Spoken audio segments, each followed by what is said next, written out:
ose komunitetet ju shumicë? Jo, menoj që ma shumë e kanë shfrytzuar momentin, është për me, si me thonë, për me prodhu lojme, për me qenë pjesë aktive e kësaj teme.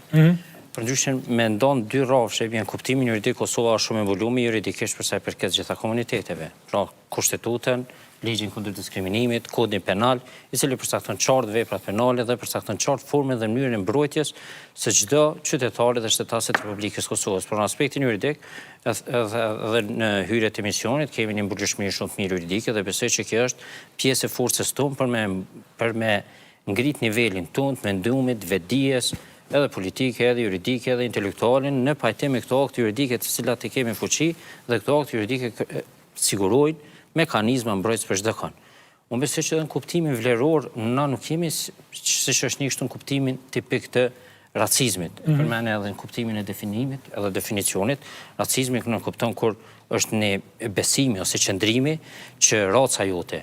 kuptimin racor, ose etnia jote në kuptimin etnik, ose kombi jote në kuptimin nacional, është dominues mbi tjerët, është më e mirë se tjerët, është më e privilegjuar se tjerët, dhe format e manifestimit është paragjykimi, përjashtimi, si më thonë, përpjekja për me shfaq një farloj mos respekti, një farloj përjashtimi ndaj tjerëve, deri te ajo përpjekja për me degradu dikon mbi basa, qofshin raciste, qofshin etnike, qofshin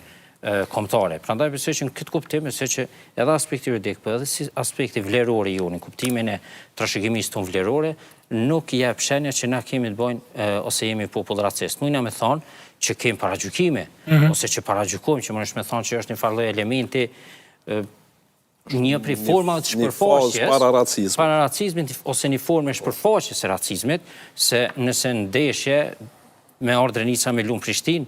e ofendojnë më shumë se sa ndoshta që ofendu drejtori Adit, ose llapi me shku në Gjilan, ose katunari në qytet, ose me thonë i kemë këtu forma të paragjykimit. Por kjo forma e paragjykimit është ndoshta një farloj manifestimi i mos ngritjes tonë të mjaftueshme intelektuale për të vlerësuar tjetrin, se sa që motivohet mbi motive të tilla. Nëse referohemi formave tipike të manifestimit të racizmit nëpër Evropë ose Shtetet Bashkuara të Amerikës, ne e dim çish kanë qenë format e organizimit dhe format e përpjekjes për me dominu mbi tjetrin, për me zatruna derisa kanë shkuar te likvidimet e lufta mbi raca ose mbi